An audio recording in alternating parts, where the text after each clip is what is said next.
Morning, everybody. When my son was a little boy, we were in the car. He saw a homeless man on the street and asked the question many of us have asked ourselves in one form or another. He said, "Mommy, what happened to his piece of earth?" Meaning his home, the place we feel safe, the place where we can gather our thoughts, then go out into the world and face the day. For millions, that piece of earth does not exist. Houston was once in the top 10 for the number of homeless people on the streets. Today, we are a model for how we're fixing the problem. Today's Great Day is dedicated to just some of the integrative ways we're helping people to find that safe space and push the restart button on life.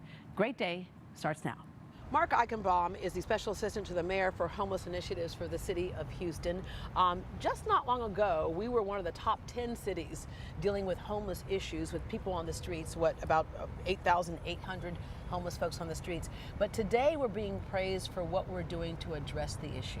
You're exactly right. Since 2011, homelessness has decreased in the City of Houston, Harris County, and Fort Bend County by 55%. And part of that is because there's been kind of an initiative that involves not only the government, but also lots of private entities in between, so everybody's on board. From the faith-based community, to the homeless service agencies, to foundations, to the county and the city working together, the initiative's called The Way Home. It's all about, instead of managing homelessness, worrying about what the symptoms are, well, let's get to the root cause, and it's about housing the homeless. Because so many people think the solution is just put somebody, naively we think, just put somebody in a home. That addresses homelessness, right? But no, you have to get to the root cause, as you mentioned. What puts someone on the streets? And there's all kinds of reasons. But a lot of these organizations are not reinventing the wheel. They're just taking care of one of the spokes in the wheel, if you will.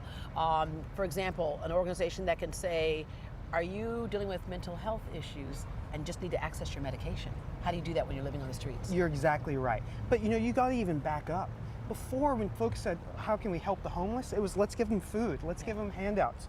I have never heard of a bologna sandwich or spare change getting somebody off the streets. So now we're really focused on housing and those supportive services you mentioned. Two of them together is what it makes success. And we've been able to get 15,000 homeless individuals off the streets of Houston permanently since 2012. And permanently is the key, because for some homeless people, their housing for a minute was the jail. Right. You're exactly right. So for us, it's about permanent housing. And we really concentrate on data. And we want to see how many are still housed 6 months, how many are still housed 8 months, a year, 2 years.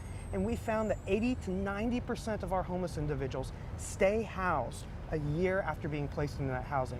But it's because of the supportive services that's offered to them. Yeah, because it is almost impossible without help to get back on your feet once you're on the streets. If you got some money and wanted to go sign a lease someplace, how do you sign a lease when you don't have the history or you broke a lease before? You're right. The folks who are homeless, especially those that are most vulnerable, have very challenging backgrounds. Anybody can tell you, you have evictions, you have broken leases, you have criminal background histories.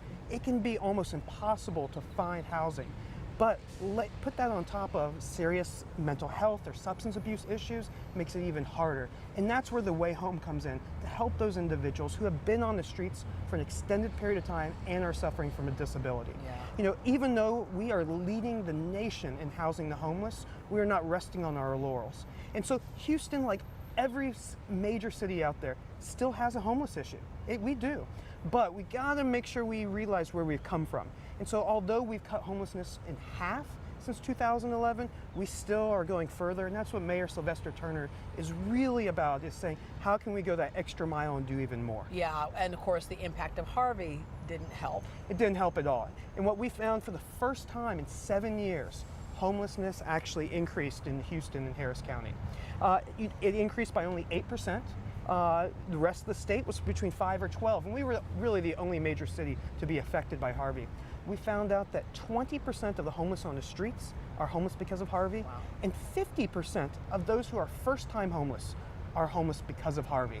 So hopefully this is just a blimp in the map of reducing homelessness in Houston. We're going to house more than we ever have before, and we're going to continue reducing homelessness in Houston. I just got back from California not long ago, and you saw it everywhere.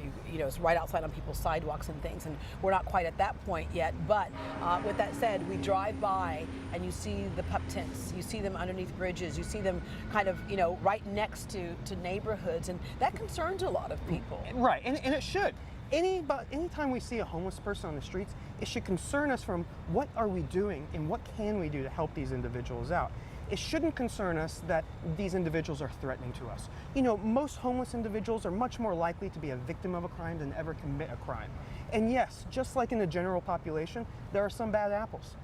But by and far, most of them are not, and we should respect them with dignity, and we should all come together and work on how we can permanently get them off the streets through housing.